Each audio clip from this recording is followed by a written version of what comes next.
Et bonjour à toutes et à tous, j'espère que vous allez bien. Bienvenue dans cette vidéo de dossier du 21 février. Aujourd'hui on va parler d'NVIDIA. Donc la vidéo s'appelle Plata o plomo. Donc c'est une phrase assez connue de Pablo Escobar qui veut dire l'argent ou la mort, l'argent ou le plomb. Et selon moi, aujourd'hui, celui qui joue le rôle de Pablo Escobar, c'est clairement Nvidia.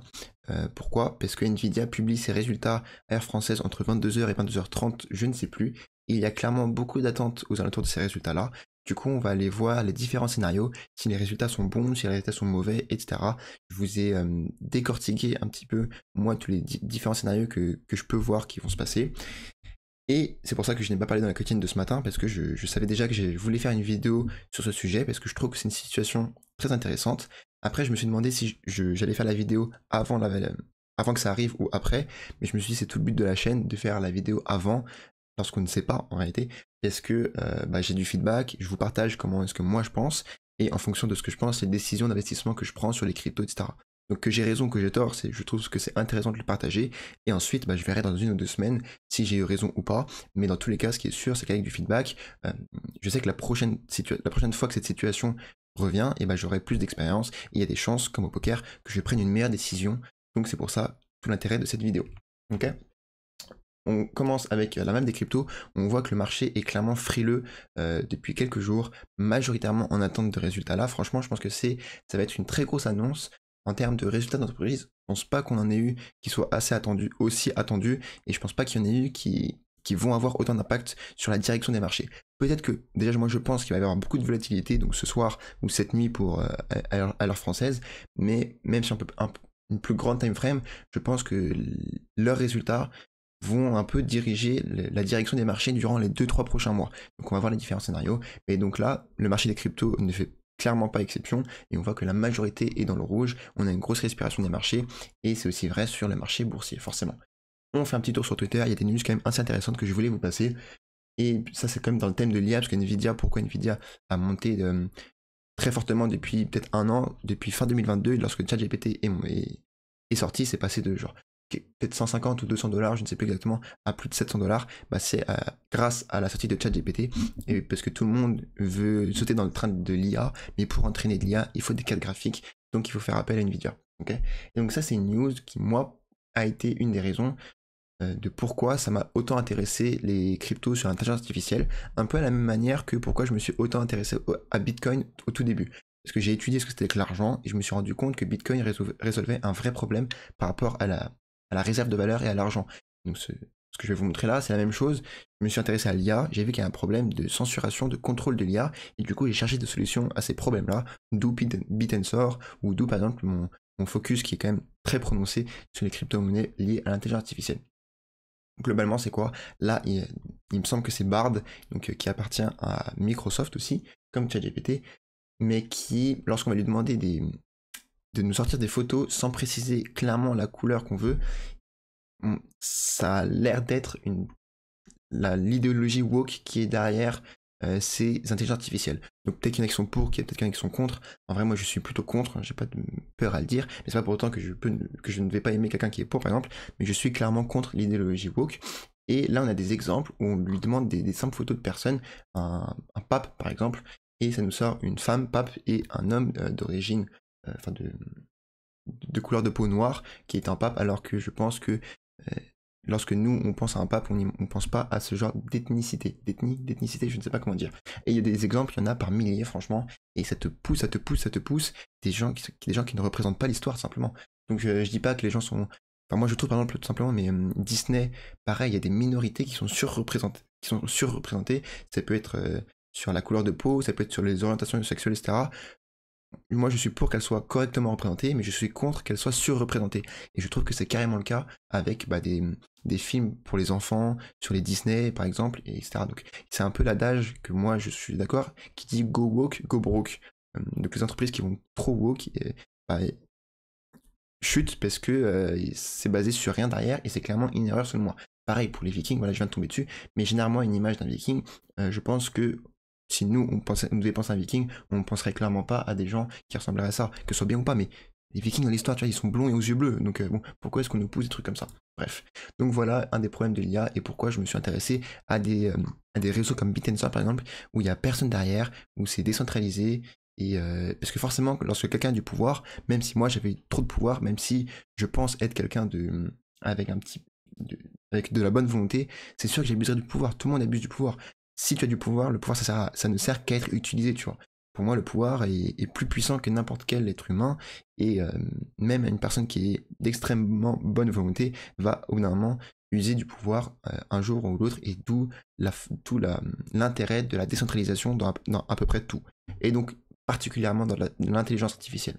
Donc voilà. Voilà d'où vient mon focus sur l'intelligence artificielle. Deuxièmement, on a un mème de Nicolas Chéron, qui est plus une sorte de mec sur Twitter sur la bourse traditionnelle, qui nous a partagé un mème qui est assez drôle, mais plutôt vrai, où on voit, bah voilà, si cette dame-là, elle tire sur la poignée, je pense que ça va mal se passer, et c'est à peu près clairement ce qui se passe depuis ces dernières semaines sur la scène boursière, avec Nvidia qui soutient tous les S&P 500 et qui, on va dire, qui tire vers le haut tous les autres moins bons élèves.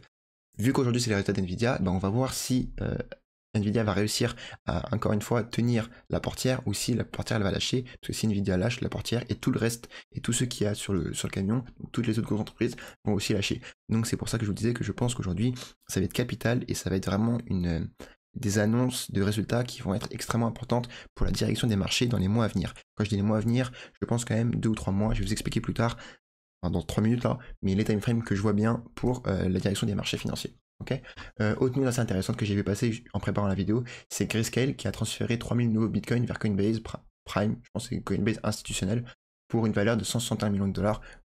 Oui, il est avec, du coup, probablement pour les vendre, mais 160 millions de dollars, forcément c'est pas une news bullish, mais c'est pas énorme pour nous faire peur, c'était juste une petite news à vous passer comme ça. Donc revenons-en au cœur du sujet. Nvidia, les résultats sont attendus ce soir, donc 22h. La bourse américaine a ouvert à 15h30 heure parisienne, heure française. Donc c'est pour ça que depuis une heure, ça va commencer à s'exciter un petit peu plus, et que ce matin, en fait, même là jusqu'à 22h, je pense que le marché va clairement attendre les résultats, et ensuite il va y avoir beaucoup de volatilité. Okay, et donc, historiquement, Nvidia a toujours été au-dessus, je ne vais pas regarder plus loin parce que là c'était trop loin, mais a toujours été au-dessus des prévisions. Donc rien que sur les stats, moi je suis clairement bullish, et je pense qu'ils vont être encore une fois au-dessus des prévisions. Après, est-ce que cette fois-ci les prévisions ne sont pas boostées à cause de toute la hype de l'IA, etc. Ça c'est un risque à prendre, mais moi je joue un mec simple, un mec des chiffres, j'aime bien les chiffres. On va jouer les stats, 9 fois sur 10 ils ont été au-dessus des prédictions, une fois ils ont été égalité, donc bon cette fois-ci je vais me dire dans ma tête, dans mon raisonnement, qu'il y a un petit peu plus de chance au moins qu'ils soient encore une fois au-dessus des prévisions plutôt que l'inverse, tout simplement. Et je vais vous expliquer après les décisions que je vais prendre sur mon wallet en fonction de ça. Nvidia aussi, encore une fois, pour qu'on se rende compte d'à quel point c'est gros, c'est la 7ème plus grosse capitalisation au monde, hein, même lorsqu'on compte l'or, et sinon c'est là, du coup c'est la 6ème lorsqu'on compte toutes les entreprises. Alors qu'avant, elle n'était clairement pas elle ne jouait clairement pas dans cette cour-là, et elle vient de passer derrière Alphabet, derrière Google et Amazon, avant le petit dump qu'il y a eu. Il me semble qu'elle est devant Amazon, ça c'est sûr, mais il me semble qu'elle était aussi devant Google. Ok, et donc le Bitcoin, on est ici à la 10ème place, mais tout ça pour dire que voilà, une variation sur une valeur comme aussi grosse qu'Nvidia, ça va avoir beaucoup d'impact sur tous les indices boursiers et sur tout ce qui englobe plusieurs valeurs. Bref, beaucoup de monde a du Nvidia dans son portefeuille, quoi, en gros. Donc ça va être la grosse annonce de ce soir, qui va diriger un petit peu, comme je vous l'ai dit, durant les prochains mois, on va dire 2-3 prochains mois, la direction des marchés financiers. À la suite de ça, je vais l'interpréter plus tard, mais il ne faut pas oublier aussi qu'il y a les taux d'intérêt de la Fed, et voilà, faut pas l'oublier, qui est un facteur archi primordial dans les marchés financiers. Il est extrêmement probable, il est très fortement probable, qu'on connaisse une baisse des taux de la Fed pendant 2024. Ça peut être mars, avril, ça peut être mi-2024. Il y a de fortes chances que le point pivot, on le connaisse pendant 2024, et de règle générale, c'est très bullish pour les marchés financiers, pour ce qu'on appelle les risques on. Et ça va pas passer de 5.5 à 2 d'un coup, ça va se faire assez graduellement, plus ou moins agressivement, mais quand même assez graduellement.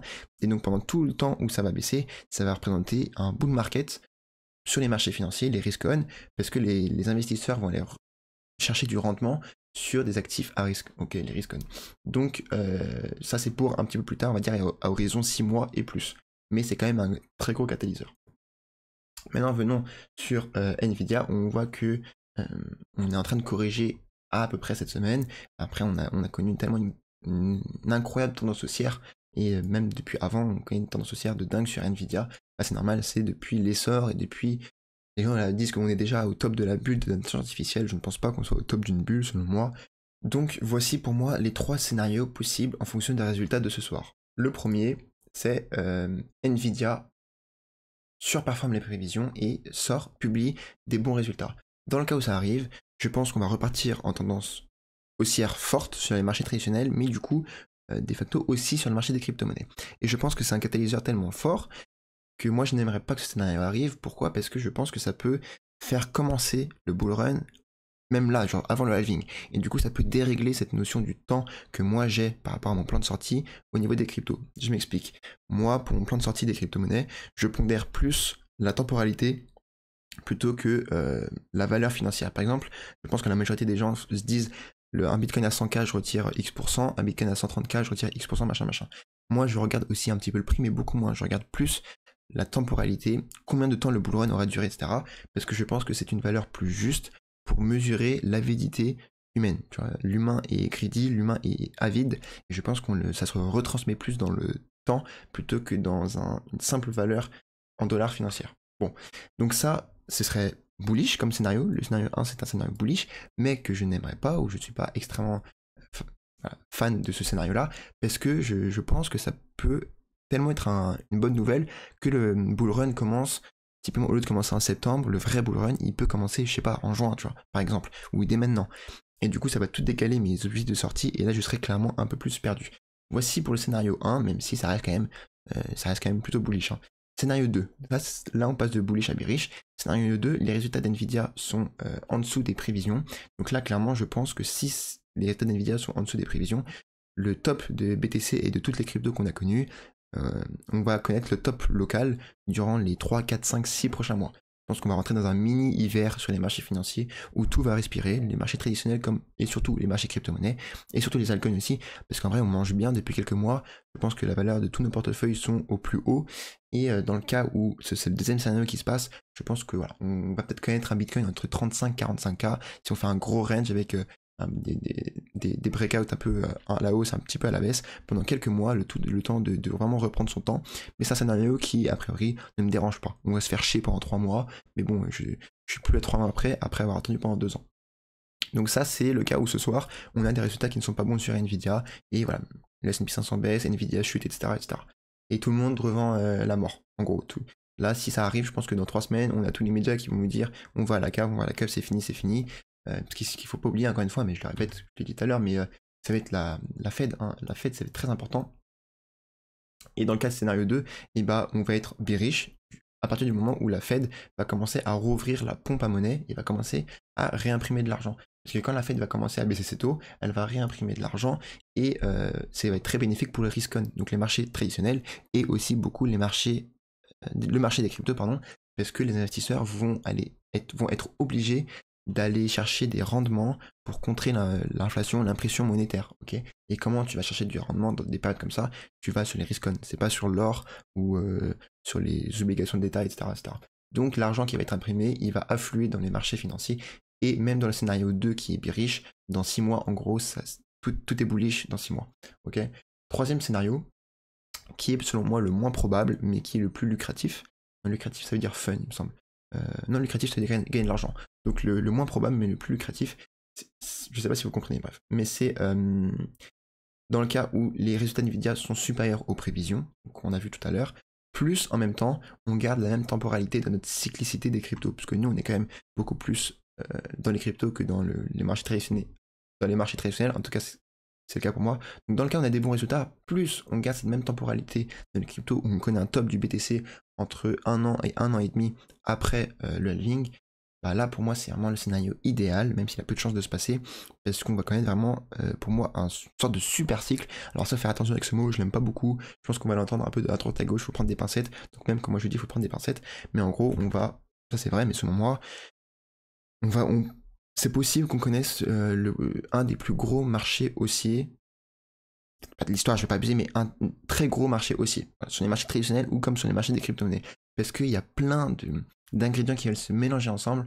On a l'IA qui va porter tous les marchés financiers à la hausse, et l'IA, ça peut être une bulle spéculative qui a explosé, je sais pas quand, mais il y a du fondement derrière, ça va vraiment aider l'humanité, et c'est pas une simple bulle comme les tulipes, tu vois, par exemple. Les tulipes, tout le monde s'en foutait, l'IA, tout le monde ne s'en fout pas, c'est vrai, c'est une vraie utilité.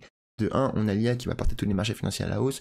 De 2, on sort d'une période qui est assez compliquée. De 3, on va avoir la Fed qui va cut ses taux d'intérêt et qui va faire son point pivot en 2024. Donc je pense qu'on a tous les ingrédients pour qu'en fin 2024, / 2025, on connaisse un marché qui soit extrêmement haussier.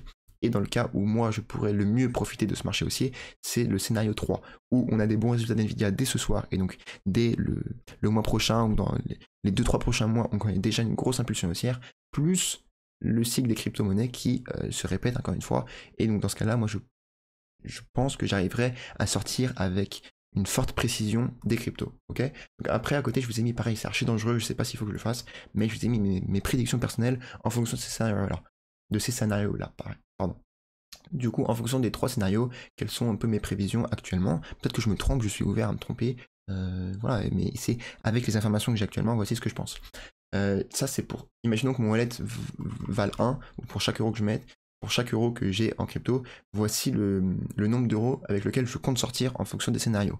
Alors, avant de vous parler un peu plus en profondeur, petite précision sur moi, mais simplement, moi, j'ai un profil qui est quand même bien risqué. J'ai pas de Bitcoin, j'ai pas de TH, j'ai aucune crypto qui est dans le top 20. La majorité de tout mon net worth, entre guillemets, il est concentré sur quelques cryptos, donc c'est concentré. Donc si ces cryptos pètent, je vais en retirer beaucoup d'argent, mais il y a plus de risques.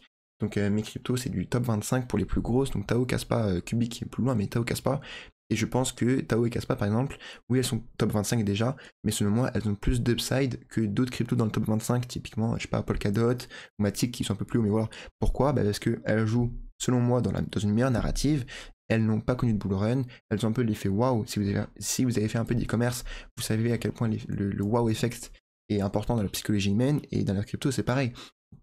Le nouvel arrivant, il va avoir un wow effect sur une crypto qui est nouvelle, pas sur une crypto qui existe depuis 5-6 ans et qui traîne un petit peu du pied. Voilà. Donc voilà des prédictions sur moi, d'où mes prédictions là. J'aurais pas eu ces prédictions si j'avais fait un portefeuille, un bon père de famille, avec du BTC, de l'ETH et même d'autres trends, tu vois. Donc, dans le cas où le premier scénario arrive, selon moi, je viserai un x10 par rapport à la valeur actuelle de mon portefeuille. En tout cas, je pense que j'arriverai à sortir avec un x10. Pourquoi? Parce que si ça arrive et qu'on perd cette notion de cyclicité d'être crypto, cette temporalité, je pense que je serai beaucoup moins précis dans ma sortie de bull run et malheureusement, ça va se voir sur ma performance. Parce que mes repères temporels seront beaucoup moins clairs et beaucoup moins précis. Donc je pense que si ça arrive, on connaîtra quand même une très grosse impulsion haussière. Je pense sortir au moins, ouais, je vais le dire, je vais l'assumer, je pense sortir au moins 10 euros pour chaque euro que j'ai actuellement sur mon portefeuille. Dans le deuxième scénario où on a des mauvais résultats d'NVIDIA, mais du coup on garde la même temporalité des cryptos, parce qu'on a la Fed, on a le halving, très important, on a la Fed qui va connaître son point pivot mi-2024, etc. Je pense, même si je suis peut-être à moins 30, moins 40% durant les 2-3 prochains mois, je pense sortir 15 euros pour chaque euro que j'ai actuellement dans mon portefeuille. Et dans le troisième cas, qui est le plus rare selon moi, mais qui va être le plus bénéfique, je pense que ça va être beaucoup plus important, parce que j'aurai tout. J'aurai un cycle de dingue sur le marché traditionnel et surtout sur le marché des cryptos, et surtout encore une fois, mais sur les cryptos IA, plus la bonne temporalité avec laquelle je serai à l'aise. Donc je pense que pour chaque euro, c'est dingue de se dire des objectifs comme ça, mais au bout d'un moment, il faut être réaliste. Et selon moi, selon mon caractère, selon les informations que j'ai actuellement, oui, c'est très élevé, oui, c'est inhabituel, mais c'est pas non plus trop tiré par les cheveux, tu vois. Pour moi, il faut pas faire l'erreur non plus de pas voir assez loin. Il faut vraiment voir au juste milieu. Et selon moi, c'est honnêtement mon juste milieu, il est là, sur ce scénario-là. Donc voilà, pour chaque euro que j'ai, je vais en tirer 25, même si dit comme ça, je sais que je sonne comme un fou. Tant pis. Donc là, on passe sur le graphique de Tao Bitensor, donc voilà, qui va sans doute beaucoup m'aider à sortir les performances que je viens de vous sortir. Si vous n'avez pas de ligne sur Tao Bitensor, c'est possible qu'on vienne revisiter la zone entre les 0,5 et les 0,68 de Fibonacci en weekly. Donc typiquement, Nvidia nous sort des mauvais résultats, je pense que c'est donné et que Tao ira au niveau des 400 $, tu vois. Parce que Tao, c'est clairement lié à Nvidia, c'est clairement dans l'intelligence artificielle, il a besoin de respirer. Donc si on a des mauvais résultats, je pense qu'il va falloir commencer à dégainer au niveau des 400 $ sur Tao. Ça commence à être des prix d'entrée extrêmement intéressants. Ok. Donc là on voit où même si ça arrive, graphiquement on serait parfaitement bien. Hein. C'est pas du tout un retournement de tendance ou quoi que ce soit. Polytrade, pourquoi je vous mets Polytrade? Parce que ça y est, je vais... Ah oui, voilà. Voilà, du coup, c'est bien beau, je vous ai parlé de toute la théorie, etc. Mais en finance, fais ce que je fais et pas ce que je dis. Donc là, ce que je vais faire aujourd'hui, avant la publication des résultats, parce que si les résultats sont bons pour moi, déjà cette nuit, on peut avoir une bonne impulsion haussière. Donc pour les trades, je vais récupérer ma liquidité, c'est acté, c'est juste après la vidéo je le fais. Je vais récupérer mes liquidités et j'ai jusqu'à 22h pour trouver les cryptos dans lesquels je vais mettre. Donc pas Cubic, parce que Cubic ça a déjà fait x2 par rapport à mon prix d'entrée, pas sur les S&P 500 non plus, mais sur des plus petites capitalisations où je vais jouer un petit peu plus risqué. Les trades c'est 2% de mon wallet, voilà, c'est là où, encore une fois, je cherche des grands rendements parce que je sais que je suis un investisseur qui va chercher du risque. Donc je vais essayer de taper des cryptos qui sont en tour entre 50 millions de market cap et 100 millions de market cap qui sont encore une fois dans l'intelligence artificielle parce que je pense pas qu'il n'y ait mieux comme narrative. Donc voilà ce que je vais faire en fonction, voilà, je vous ai déballé toute mon analyse, un peu macro, un peu plus précisément, et l'action que je vais prendre en fonction de cette analyse-là. Dites-moi en commentaire, évidemment avec un peu de bienveillance, si vous pouvez, si vous êtes d'accord ou pas, c'est trop intéressant, même si vous n'êtes pas d'accord. C'est justement plus intéressant si vous n'êtes pas d'accord. Du coup, faites-le moi savoir sur Telegram ou via les commentaires. Ça va être super sympa d'en parler. Et après, je vous ai mis Cubic, pareil, qui est du coup ma deuxième ligne IA, où j'ai eu un prix d'achat, il me semble, aux alentours des 3,2. Et c'est un peu le même move que je fais actuellement, parce que j'étais aux alentours de 3,2. Après, j'étais en perte latente de 30-40%. Mais tant pis, parce que là, regarde, tu vois, 2 mois plus tard, je suis à x2. Donc là, je vais faire un move risqué, parce que je vais jouer sur une annonce économique, j'ai aucune idée si elle va être bonne ou fausse, tu vois, une news macro qui ne dépend absolument pas de moi, mais je sais qu'en prenant cette décision-là, je suis prêt à être en moins-value latente de 30, 40, 50% pendant 2-3 mois, tant que dans un an et demi, je suis en plus-value, ça me va. Donc voilà, on va dire tout le background de ma décision et voilà comment je traite la news d'aujourd'hui. Écoutez, je vous dis à demain pour retraiter la news, pour faire un tour sur le marché financier. Je vous souhaite une excellente après-midi et je vous dis ciao ciao.